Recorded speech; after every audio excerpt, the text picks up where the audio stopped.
I'm just too smart for these blokes. Too quick-witted. I look too good. Always classy. The pretty boy.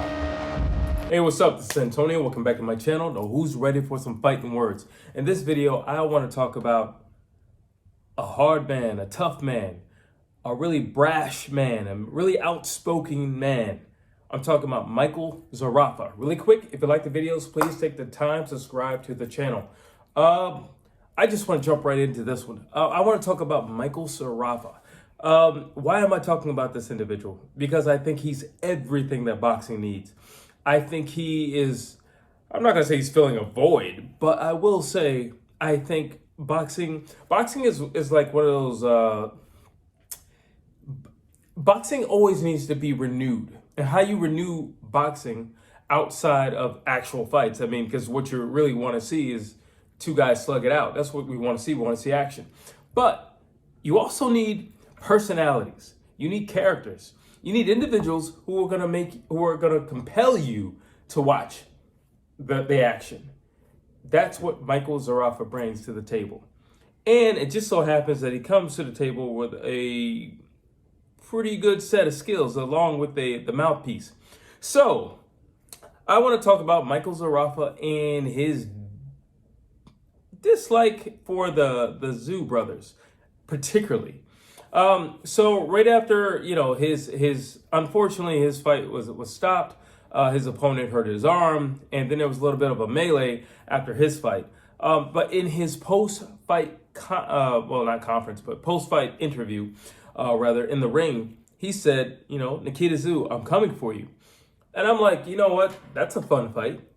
Why not? I think that's a fun fight.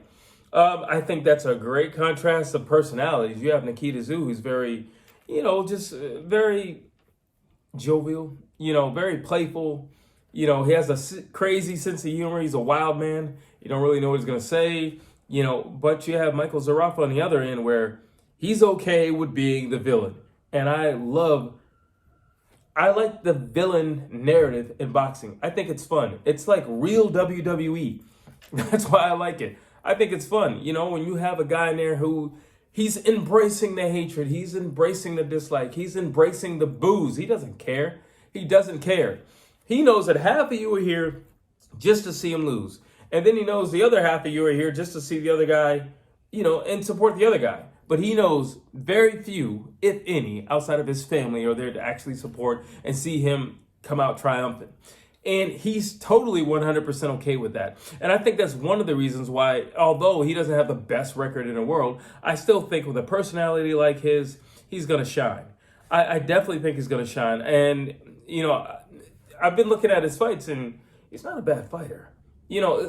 Certain people, they talk a certain way, but it's like, well, can you back this up? You look at a perfect example, an Adrian Broner. Talks a lot of trash. Now, in recent years, has he been able to back anything up? No, not in recent years. But I also think that's due to him going up to a higher weight class. I think the best Adrian Broner should be fighting at 135 or 140. But more likely 135. I think that was his fastest. I think that was his strongest. But he also had, whether you like him, love him, or hate him, you have to admit that Adrian Broner brought that thing to the ring that you have to see him in action. Floyd Mayweather, pretty boy in particular, you wanted to see him in action. It's like, this is half of the people want to see him lose. If you look at Floyd Mayweather's fight against Arturo Gatti, I'd probably say 97% of that arena wanted to see him get knocked out by Arturo Gatti. And then he rises to the occasion, and I don't think Arturo scores like one punch on him. And it's just like, there's these characters, and you have to. I mean, whether you like it or not, you have to. They're fun. You look at a Chris Eubanks Sr., he's fun, and he doesn't mind the dislike. He doesn't mind the boos. He doesn't mind being the villain. He doesn't mind being the bad guy. He is the bad guy. This is who I am. And listen, here's the thing about boxing. If you don't believe in yourself, then you should not get in that ring. Especially on the night of, you should not get in that ring. If you do not have self-belief, you're going to need more self-belief than what the people are generating towards you. Like, yeah, they're cheering and they're clapping and, they're rooting you on and everything. But you need to have more confidence than they do in you. So when you get there, you're prepared. You're prepared for everything. You're prepared for any scenario. You're okay. You're here. You're okay. Look at it's funny because everybody loves Muhammad Ali now, but I think most people forgot that he came into the game as the heel. He came into the game as the villain. Okay, as Cassius Clay, not many people liked him. He was called the Louisville Lip. Then he goes and turns into Muhammad Ali. Not many people like him. Now, of course, a lot of that was political. But also, a lot of people didn't like him just in general because he talked so much. And he had so much self-belief. And so much self-belief irritates people. You know, it was Floyd Mayweather when he fought Ricky Hatton. And Ricky Hatton flat out said it. He said, everybody knows you're good, Floyd. You don't have to keep telling us. And he goes, that's the reason why they love me and they hate you, because you're telling them that you're so good and great. And I don't tell them that. You know, like I just go and perform. It's simple as that. You know, and you look at a Michael Zerafa and he's good for boxing. I just think he's good for boxing. I think he's fun. The dude knows how to fight. He has a great jab. He definitely has a great two. He throws a lot of punches. He's very, very active and like he's immersed in the round. He's there. He has straight punches. He doesn't have bad footwork. You know, and then he says he wants Nikita Tszyu. I'm like, you know what?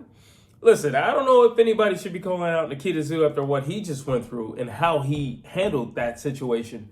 But if anybody is to call him out, and, you know, I'm like, you know, Michael Zerafa could be the guy. Here's what gave Nikita problems. Nikita is a creative guy. So, you know, Mazzudier is a more classical boxer. Again, straight punches. And it was a straight punches of Mazzudier that was getting to Tszyu. It was the jab, and it was his two. And I said in my fight breakdown, which I apologize, it was definitely late, but in my fight breakdown, I said Mazzudier is going to have opportunity on the outside. I also think that Nikita Tszyu is very talented on the outside because he's so creative. But if there's two things that's going to give Nikita Tszyu problems, it's going to be a classical boxer, somebody who's very comfortable and very busy on the outside, with a high punch output, with straight punches. Because Nikita Tszyu doesn't throw a ton of straight punches. He does throw them. They're mixed in there. But a lot of his punches are from angles you're just not going to see coming. Which I got to shout out Nikita Tszyu with that shovel hook, which looked like it was like a straight punch. I mean, the thing was like this far extended. Hit the target, and he did it from the outside. Who throws a shovel hook from like 10 feet away? Nikita Tszyu. That's who. So that's the point that I'm making. Stuff like that, very creative. But when you're dealing with somebody who's a classical boxer, they also understand distance. And Mazzudier was having good moments in the fight because of his distance control. It was when the ranks were broken that, and I said, yeah, you don't want to close ranks with Nikita Tszyu. That ain't smart. I mean, it's not smart to stay on the outside because, especially if you give him time to think. But there's going to be someone who's going to give Nikita Tszyu problems. It's going to be somebody like Michael Zerafa. And I have to admit that. He will give him problems. Why? Because he's a classical boxer on the outside. That's why. Because he does have footwork. That's why. And because he's a busy fighter. His punch output it's solid. It's pretty high. So he's not going to give you time to rest. And Nikita Tszyu does his best work when he's setting the pace. Michael Zerafa is not going to give you time to set your own pace. He's going to set the pace, and he's going to keep the pace. And for that reason, I think it's a fun fight. I think it's the fight to be made. I think he also played. Listen, let's talk about marketing really quick. We're going to talk about marketing. Did the fight go the way Zerafa planned? No, it didn't. But he showcased a little bit of his skills. You know, he was there to fight. And for how much the fight was shown, or how much of a fight he had, he showed some of those skills. But I think he took advantage of the moment. Yeah, the fight was ended. You know, his opponent didn't want to go on anymore. And honestly, he was smart to do so because he was going to get pieced up. But he decided he doesn't want to go on anymore. So Michael Zerafa takes the opportunity to say, hey, this is who I want to fight next. That's smart. That's called marketing. That's called setting yourself up for the next play. That's you throwing yourself the ball. That's smart. That's ring intelligence right there, okay? And, you know, he embraced the boos. He understood. Well, I know Nikita is loved by all you guys. And I know I didn't perform completely. I showcased a little bit of my skill and a little bit of my talent, but I didn't showcase completely because of, the coward on the other side. So what I'm going to do is take this time and this opportunity to call out the guy that you all love, and I'm going to say I want him. That's what I'm going to do. And then I'm going to say I'm the bad guy.